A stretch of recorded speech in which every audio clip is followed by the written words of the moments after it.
Olá, hoje é sexta-feira, é dia de mais um Você Saúde. Eu aproveito para te convidar a seguir a nossa página no Instagram, @TV Câmara Caraguatatuba, @Câmara Caraguatatuba. Também se inscreva no nosso canal no YouTube, TV Câmara Caraguatatuba. Ative o sininho para saber tudo que nós estamos produzindo por aqui.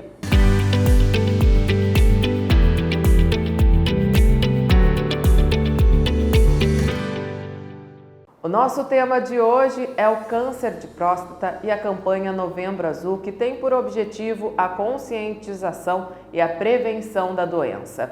O Instituto Nacional do Câncer, o INCA, estima que um homem morra a cada 38 minutos por conta do câncer de próstata. É por isso que nós vamos conversar com o Dr. João Ricardo Rossi, ele que é urologista. Doutor, muito obrigado, seja muito bem-vindo. Obrigado pelo convite. Parabenizo vocês pela iniciativa de falar sobre um tema tão importante, principalmente agora, né, Novembro Azul, que se convencionou que é o mês para se falar a respeito disso. Então vamos lá, vamos tirar dúvida do pessoal. Doutor, para a gente começar explicando, né, o que é o câncer de próstata, como ele se desenvolve? O câncer de próstata, ele é o câncer mais prevalente no homem após os 45 anos. Né? O câncer mais prevalente tirando o câncer de pele. E a próstata é uma glândula que tem uma função reprodutiva e que após os 45 anos ela tem uma incidência maior na formação de desenvolver células cancerígenas que podem ser detectadas numa fase precoce, por isso a importância de a gente falar do tema. Existe, além da questão da idade, né, algum fator de risco que contribua para o desenvolvimento da doença? E quais também, né, a faixa etária ali onde que esse câncer mais se desenvolve? Existem sim alguns fatores predisponentes, né? Então a idade é o principal deles. Então homens acima de 45 anos têm mais chance de desenvolver o câncer. A raça, os africanos, eles têm uma tendência a desenvolver mais câncer de próstata, né? Alguns hábitos, principalmente sedentarismo, obesidade, ingestão de alimentos processados, também acredita-se que possa fazer com que o homem tenha mais chance de desenvolver o câncer de próstata, e a hereditariedade, a parte genética. Então, aqueles homens que têm dentro da família parentes de primeiro grau com câncer de próstata ou mama, eles devem ser acompanhados também de uma forma bem específica, de uma forma bem rígida. Doutor, e quais são os primeiros sintomas, ou assim, os sintomas do câncer de próstata? Essa é uma pergunta muito frequente e importante, porque no início o câncer de próstata ele não tem sintomas. Então, se a pessoa for esperar ele ter sintoma para procurar um médico, às vezes perde a oportunidade de cura, né? Se esse homem for desenvolver o câncer, talvez quando ele tiver o sintoma, ele acaba perdendo a chance de cura. Então no início é um câncer assintomático. Depois ele pode começar a desenvolver sintomas como dificuldade de urinar. O homem ele começa a urinar mais à noite. Quando ele acaba de urinar, dá a sensação de que não esvaziou completamente a bexiga. É importante a gente enfatizar que esses sintomas, na maioria das vezes, eles são acompanhados do aumento da próstata. Então é uma dúvida muito frequente dos pacientes. Doutor, a próstata aumentada quer dizer que eu tenho câncer na próstata? Não. Próstata aumentada é uma coisa, câncer de próstata é outra. Agora, quando a próstata aumenta, esses sintomas que eu falei, eles se tornam mais frequentes. E muitas vezes, além da próstata aumentada, o paciente tem o câncer de próstata junto. Então os sintomas meio que se confundem, né? Com o aumento da próstata e o paciente, além da próstata aumentada, ele tem o câncer na próstata. Então é importante ficar atento a esses sintomas, mas quem estiver vendo a gente aqui pode falar, nossa, mas eu estou com esses sintomas de obstrução, será que eu tenho câncer? Não, calma. Na maioria das vezes os homens podem desenvolver esses sintomas, mas não necessariamente ligados especificamente ao câncer de próstata, né? E como que é feito o diagnóstico do câncer de próstata? O protocolo é da seguinte forma. O homem procura o urologista e ele vai fazer o exame de screening, que é uma triagem, né? Que é feito através do exame de toque. o exame no reto, né, através do exame de toque retal, e o exame de sangue que é chamado PSA. Então, após a realização desses dois exames, o médico vai avaliar. Avaliar o quê? Se no exame de toque ele perceber que existe algum nódulo ou a consistência da próstata estiver endurecida, está indicado fazer a biópsia de próstata. Se o médico observar que o PSA está elevado, o PSA é um exame de sangue, é uma proteína que ela é específica da próstata. Então, quando o PSA está aumentado, não quer dizer necessariamente que o paciente tem câncer, mas mostra que ele precisa de uma investigação um pouquinho pormenorizada, uma investigação um pouquinho mais específica. Então, de uma forma geral, quando o PSA está aumentado, ou quando o médico no exame de toque ele percebe que a próstata está endurecida ou com algum nódulo, aí está indicado fazer uma biópsia de próstata. O que é a biópsia de próstata? A biópsia de próstata é um exame onde o médico ele vai através do ultrassom, né? Então ele vai fazer uma punção que nada mais é do que colher material da próstata guiado pelo ultrassom. Então o paciente ele fica anestesiado, o médico vai com ultrassom através do ânus, através do reto, e ele guiado pelo ultrassom, ele vai colher fragmentos da próstata. Então ele vai colher material da próstata que vai ser enviado para o laboratório. E o patologista no laboratório, ele vai avaliar aquele tecido e saber se ali tem câncer ou não. Então você vê que é um processo, né? Então ele tem que fazer o exame de toque, ele tem que colher o PSA e depois, se for necessário, fazer a biópsia de próstata. A gente está falando dessa questão do diagnóstico, né? E a gente sabe que antigamente havia muito preconceito, muitas questões relacionadas ao exame de toque. Hoje, há uma mudança com relação a isso, doutor, ou ainda continua? Ainda continua, mas menos. Eu acho que muito em virtude da campanha que a mídia faz, e é um tema que hoje é altamente falado, principalmente agora nessa época do ano, o homem ele tem perdido um pouquinho esse preconceito.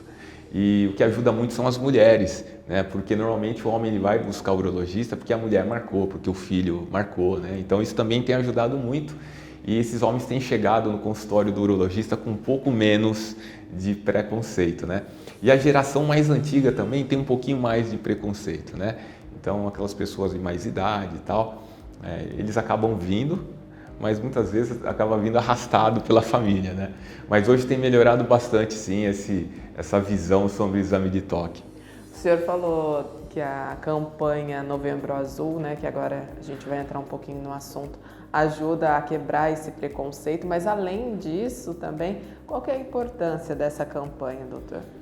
Eu acho que essa campanha, ela começou já há bastante tempo e hoje eu acho que é uma campanha extremamente importante, porque isso é divulgado em todas as mídias, todos os canais, né? Televisão, rádio, internet, e chama a atenção para a importância da detecção precoce do câncer de próstata, porque o pessoal fala é um exame preventivo do câncer de próstata, mas na realidade ele não é preventivo. Se for para o homem ter o câncer, ele vai ter o câncer independente se fizer o exame ou não. O objetivo do exame é detectar o câncer numa fase inicial para que a chance de cura daquele homem seja uma chance alta, né? E recentemente também essas campanhas elas têm abordado muito não só a parte da próstata, mas a saúde do homem como um todo. A saúde do ponto de vista de prevenção de obesidade, de fazer atividade física, a saúde mental, né? Então a vida moderna hoje faz com que o homem, se ele não tomar alguns cuidados, ele acaba sendo submetido a uma série de situações de estresse, alimentação inadequada, não faz a prática de exercício correta e ele acaba sofrendo as consequências mais para frente, ele acaba tendo uma velhice com baixa qualidade de vida, né? Esse cuidado com a saúde que o senhor citou como um todo, né, Tem muito aquela visão de que o homem normalmente ele não se preocupa, justamente o que o senhor falou, né? Ele procura um urologista porque a mulher marcou, porque o filho. Então traz também ressaltar essa importância, né, de fazer um acompanhamento anual, como um check-up, por exemplo. Você falou muito bem. O homem, ele tem essa tendência de ele ir postergando as coisas, né? Então ele sente alguma coisa, depois eu vou no médico, né? O que traz o homem muito ao médico é o problema de ereção ou problema ejaculatório. Então ele com ejaculação precoce ou problema de ereção, aí o homem vem buscar o médico. Então a gente tem que aproveitar esse gancho quando ele está na consulta e procurar abordar outras formas, né? Então se ele está acima do peso, se ele está comendo adequadamente, se ele está controlando o nível de estresse no trabalho, enfim. Então o homem, você tem que ter uma forma especial de abordar, porque senão ele acaba fugindo, né? E normalmente o que acaba pegando o homem é essa abordagem da vida sexual dele, que muitas vezes ele procura o médico por conta disso. A gente vai para um rápido intervalo e daqui a pouco a gente volta conversando com o Dr. João Ricardo Rossi, urologista, a respeito dos tratamentos disponíveis hoje para o câncer de próstata e um pouquinho mais de informações também para vocês que nos acompanham. Agora é Novembro Azul, é o mês, né, da campanha de prevenção e conscientização ao câncer de próstata. Então não saia daí, a gente volta já. Estamos de volta com o Você Saúde, hoje conversando com o Dr. João Ricardo Rossi, ele que é médico urologista, a respeito do câncer de próstata. Nós estamos no mês Novembro Azul, mês de conscientização e prevenção a essa doença. O Instituto Nacional do Câncer, o INCA, estima que um homem a cada 38 minutos morra por conta do câncer de próstata. Então agora a gente volta conversando um pouco mais com o Dr. João para falar a respeito dos tratamentos disponíveis hoje em dia para o câncer de próstata, doutor. É importante salientar que o tratamento para o câncer de próstata, a gente sempre busca um tratamento curativo na maioria das vezes. Então a gente pode diferenciar aqui o tratamento entre o tratamento curativo e o tratamento paliativo. O que é o tratamento curativo? É quando é oferecido ao paciente uma chance de cura com um método ou cirúrgico ou radioterápico. E o tratamento paliativo é quando aquele paciente ele já não tem mais a chance de cura, então você vai oferecer um tratamento que visa melhorar a qualidade de vida dele, enfim. Então, o objetivo do urologista e do paciente é sempre que possível você fazer um diagnóstico precoce para você poder oferecer um tratamento curativo. Então, o tratamento curativo, basicamente, ele se baseia em duas formas, ou o tratamento cirúrgico ou o tratamento com radioterapia. Na grande maioria das vezes, o urologista ele vai optar pelo tratamento cirúrgico, lógico, uma decisão conjunta com o paciente, mas o urologista ele tem essa tendência de oferecer o tratamento cirúrgico, que a gente acredita que nos casos bem selecionados é um tratamento que pode ajudar mais, né? Embora os oncologistas aí eles defendam mais, não que defendem, mas eles orientam que em determinados casos seja oferecida a radioterapia, são dois métodos muito bons. Agora vamos falar em relação aos métodos cirúrgicos, né? Então, basicamente, o método cirúrgico é a remoção da próstata, que a gente chama de prostatectomia radical. Então, você tira a próstata, a vesícula seminal, enfim, você tira tudo ali que possa ter acometimento de câncer e você tem três formas de fazer isso. Ou com a cirurgia convencional, que é a cirurgia aberta, ou com a cirurgia videolaparoscópica e agora, mais recentemente, com a cirurgia robótica. Né? Então, esse tipo de tratamento, o tratamento cirúrgico, ele evoluiu muito nos últimos anos, a ponto que com a cirurgia robótica a gente consegue ter uma visão melhor, uma destreza melhor e, consequentemente, diminuir os efeitos adversos que o tratamento cirúrgico pode oferecer. Então, eu acho que o tratamento robótico ele veio aí para revolucionar. O paciente ele tem uma alta precoce, então normalmente ele opera no dia, vai embora no outro, ele volta para o trabalho dele de uma forma mais rápida, ele volta para a sua atividade física de uma forma mais rápida. Então hoje a gente tem optado por indicar esse tipo de tratamento para os pacientes. Doutor, e tanto o tratamento cirúrgico quanto a radioterapia, eles têm muita influência depois na vida do paciente, assim, trazem muitos impactos? Então, hoje em dia, isso evoluiu muito. Até a radioterapia, ela tá cada vez mais específica, ou seja, ela tem irradiado cada vez mais ali só o tecido prostático, né? Então, você também diminui os efeitos adversos, né? Como uma cistite, que é a irradiação da bexiga, a retite, que é a irradiação do reto. Então, isso acaba diminuindo muito os sintomas também. E na cirurgia, a mesma coisa. Então, você com o desenvolvimento dessas técnicas, agora como robô, você consegue, por exemplo, diminuir muito a chance de disfunção erétil, que é o grande tabu no homem, né? Quando você vai oferecer um tratamento para o câncer de próstata, a primeira coisa que ele pergunta é: doutor, eu vou ficar com problema de ereção? Então você diminui a chance de você ter uma disfunção erétil severa, você diminui a chance da incontinência urinária, que é a perda involuntária de urina, né? Você diminui a chance desse paciente ele ter um estreitamento do canal da urina, que é a estenose de uretra. Então, essas técnicas cirúrgicas têm favorecido com que esses pacientes tenham menos complicações, consigam voltar mais rápido para o trabalho, consigam fazer suas atividades físicas de uma forma mais precoce. Então, tanto na radioterapia quanto na cirurgia, eles têm beneficiado muitos pacientes. É isso que é importante a gente destacar também, porque sempre tem essa coisa a pessoa sabe que precisa do tratamento, mas fica pensando no pós, né? O que pode trazer de impacto. O importante, na verdade, é que o tratamento ajude ela a se curar ou então, né, ter um... A gente costuma orientar os pacientes que, embora exista essa chance do paciente ficar com disfunção erétil, enfim, o mais importante é o tratamento da doença, que é o câncer. Então, quando é oferecido ao paciente essa opção, é a chance que ele tem de curar da doença. Então, ele não pode deixar passar essa chance, né? E hoje, com essas formas de tratamento, você diminui muito, o paciente diminui muito no pós-operatório as complicações. Então, o paciente ele vai continuar tendo uma boa qualidade de vida. Então, a gente orienta porque ele não fica só pensando: poxa, eu vou ficar com problema de ereção. Não, hoje muito menos. O paciente tem muito menos chance de desenvolver esse tipo de problema. Então, pense nisso a hora que, caso você tenha, alguém pessoal está vendo aqui que tem o câncer de próstata, algum parente com câncer de próstata, pense nisso, sempre os lados positivos, que você vai tratar e a chance de cura, ela acaba sendo alta, lógico, dependendo caso a caso. No começo nós falamos a respeito dos fatores de risco, doutor, e o senhor citou a questão da atividade física e da alimentação. Isso tem muito impacto com relação ao desenvolvimento do câncer de próstata? A atividade física e a alimentação, ela tem impacto na nossa vida como um todo, né?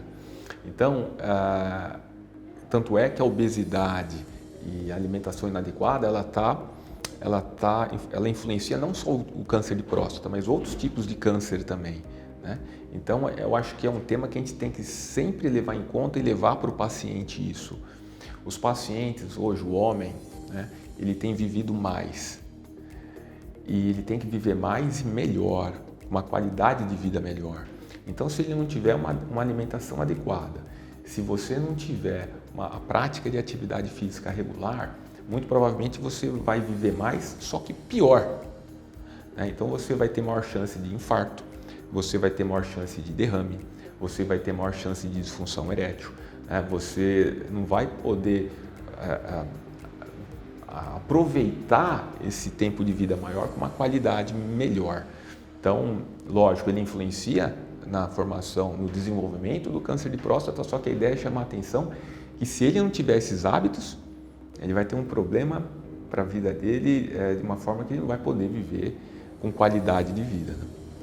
Doutor, a gente está falando sobre a preocupação dos homens com a questão da disfunção erétil. A vida sexual ativa, qual que é a influência, qual que é o impacto dela nessa questão do desenvolvimento do câncer de próstata ou benefício para a próstata? Esse é um tema um pouco, digamos assim, um tabu, né? Então o pessoal pergunta: doutor, se eu tiver uma vida sexual ativa, vai melhorar, vai piorar? Em relação ao câncer de próstata não muda nada, né? Então os trabalhos mostram que se você tem uma vida sexual ativa ou não necessariamente vai ter a ver com câncer de próstata. Porém, já sabe que quanto mais ativa, quanto mais a vida sexual ativa desse paciente, quanto mais ativo ele for, melhor vai ser. Então, em relação à saúde da próstata, ele sim vai ter um benefício se ele tiver um número de ejaculações adequado, se ele tiver uma vida sexual ativa. Isso é bom, é benéfico. Além do câncer de próstata, doutor, nós já falamos que a campanha Novembro Azul, ela tem como foco também ressaltar a importância do cuidado com a saúde como um todo para o homem. Quais outras doenças que elas costumam ser mais incidentes no homem, assim? Muito boa questão. A doença natural que mais mata após os 45 anos no homem é o infarto e o derrame. Então são as doenças cardiovasculares. E por isso que é muito importante enfatizar a atividade física e uma dieta adequada, porque a maior causa de morte natural após os 45 é o infarto e o derrame. E a atividade física com a alimentação, ela está intimamente ligada ao desenvolvimento dessas duas patologias, né? Então, aí sim a gente pode falar em estilo de vida preventivo, né? Da pessoa ter uma prevenção à doença cardiovascular. Aí sim vale esse termo prevenção. Se ele tiver uma tendência genética hereditária de desenvolver doenças cardiovasculares, ele tem que ter uma preocupação redobrada, né? E quanto mais cedo ele começar a ter esses hábitos de vida saudáveis, melhor. Embora nunca é tarde, né? Mas quanto mais cedo você puder fazer atividade física regular, ter uma dieta adequada, o IMC, que é o índice de massa corpórea, ele está no nível, né, abaixo de 25. Eu acho que ele vai ter menos chance de ter complicações cardiovasculares do que aquela pessoa que seja sedentária, obesa. Doutor, qual que é a importância do papel do urologista nessa conscientização do cuidado do homem com a saúde dele como um todo? Eu acho que o urologista ele tem um papel fundamental, né? Embora o urologista ele seja um médico que atenda homens e mulheres, normalmente o homem vai buscar o urologista como o médico dele, o médico do homem. Então é importante que o urologista ele chame a atenção do paciente para essas questões, tanto da próstata, mas como a saúde dele como um todo. E mostrar para o paciente que ele tendo um hábito de vida saudável, ele vai ter um benefício para a vida dele toda, um benefício do ponto de vista de performance sexual, performance no trabalho e principalmente performance mental, né? Então ele vai ter uma chance maior de ter um equilíbrio entre mente e corpo. A gente sabe que a atividade física, ela melhora a autoestima, o paciente ele fica mais seguro, ele fica mais disposto para fazer as ações dele do dia a dia. Então o urologista ele tem esse papel de chamar a atenção para o homem da importância desses hábitos e fazer com que o homem entenda e tente colocar na prática, o que é às vezes o mais importante, fazer o homem colocar na prática aquilo que o urologista fala para ele, né? Então a gente tenta. Alguns aproveitam, outros não. O urologista é para o homem o que a ginecologista é para a mulher, quase isso? O pessoal tem essa ideia, embora o urologista ele atenda homens e mulheres, lógico, o urologista ele atende uma gama de patologias, né? Patologia de rim, de bexiga, de próstata, de pênis. Então tem muitas mulheres que têm infecção de urina, tem incontinência urinária, tem pedra no rim, tem câncer no rim, câncer na bexiga. Então a mulher também faz parte do portfólio do cliente, né, do urologista, mas tem essa questão de que o médico do homem é urologista. Então é esse o papel que a gente faz, tenta fazer com que as pessoas entendam a importância de uma boa qualidade de vida, né? Doutor, qual que é o maior desafio justamente em fazer com que o homem faça essa adesão a esses cuidados? Eu acho que o desafio é a informação. A informação é o mais importante. Eu acho que qualquer homem, sabendo que ele, deixando de ir ao médico pelo menos uma vez ao ano, acho que a gente não falou isso ainda, Mas o exame de próstata, uma vez ao ano. Visita o urologista, se tiver tudo certo, é uma vez ao ano. Qual que é a idade inicial que o homem precisa começar a fazer esse acompanhamento? A idade inicial são 45 anos. Se ele tiver na família parentes de primeiro grau com câncer de próstata ou mama, aí a partir dos 40, 42, mas protocolarmente a partir dos 45.